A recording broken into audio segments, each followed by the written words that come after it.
after I auditioned, I got some feedback that my intensity level may have been slightly overwhelming to some members of the selection committee. I was shocked to hear that. My learning team would tell you that I'm normally a model of subtlety and restraint. So I tried to channel my inner Ben Allen with the shorts and the flip-flops.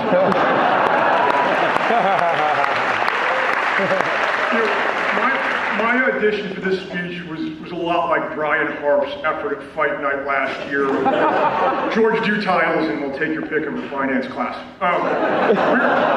We're all slow-moving old guys whose only chance at success amongst younger, quicker competition is a combination of stubbornness, raw aggression, and a healthy dose of help from Kimbrel and Mary Ellen.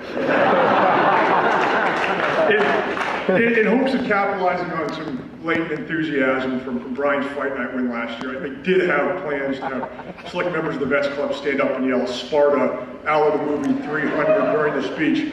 And I looked in the mirror and realized that after 2 years of business school, there's not enough spray paint in the city of Philadelphia to recreate those abs. So instead, I was going to do some push-ups in front of the Rittenhouse Lion statue and run the Rocky Steps and recite the Gettysburg Address this morning, and a hangover got in the way. I quite missed it. Since pre-term 21 months ago, it has been a privilege to be a member of the Wharton MBA Class of 2017. From the innovation of startups like Twine and Barn Owl, to the grit and determination demonstrated trekking across Antarctica, to the generosity of rebuilding together, it has been an honor to stand in this class's ranks. But graduation is not just about our accomplishments as individuals. We all have people who helped us along the way, people who encouraged us when we wanted to give up, who corrected us when we were headed in the wrong direction. We would be remiss if we didn't take the opportunity presented by graduation to say thank you to the teachers, the mentors, the loved ones, those who've inspired us. So I'll co-opt the mic for a second and say, Mom, thank you for the values that you instilled. Without them, I wouldn't be here. Allie,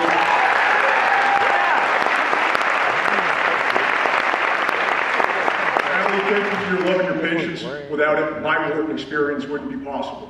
And more importantly, thanks for the good genes you bring to the relationship, because without them, our kids wouldn't be so good.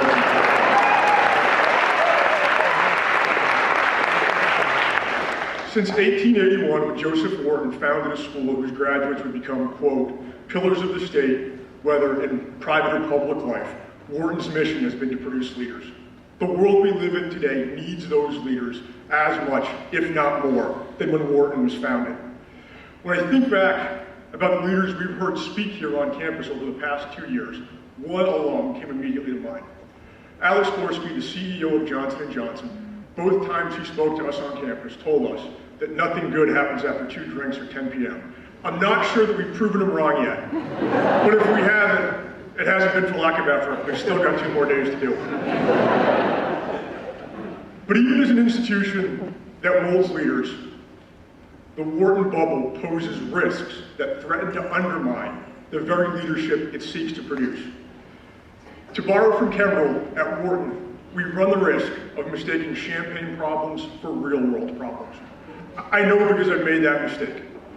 Last October, stressed out by re-recruiting, I started to feel sorry for myself. And then I had a sharp wake-up call. Over the 72 hours, from November 5th to November 7th, 2016, the U.S. Army lost 6 Green Berets, 3 in Jordan, 2 in Afghanistan, 1 in the United States. I was forced to confront the reality that while I was re-recruiting, 6 of my brothers had given their lives for those oppressed. I had to ask myself, who the hell was I to wallow in self-pity at Wharton?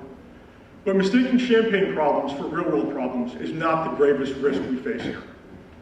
In the next phase of life, we will inevitably encounter bosses, clients, or coworkers whose beliefs, whether on politics or prevailing interest rates, will not conform to the comfortable orthodoxy of the Wharton bubble. It would be tremendously foolish for us to look at those individuals and think that they are somehow less intelligent or less worthy of our respect.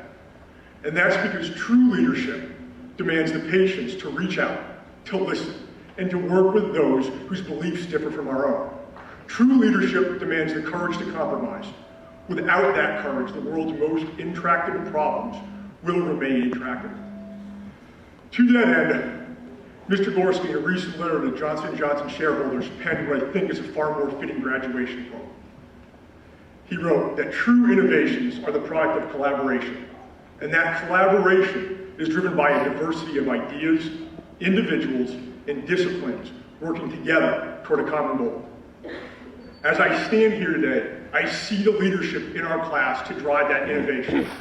I see the patience to reach out, to listen, and to work with those whose beliefs differ from ours.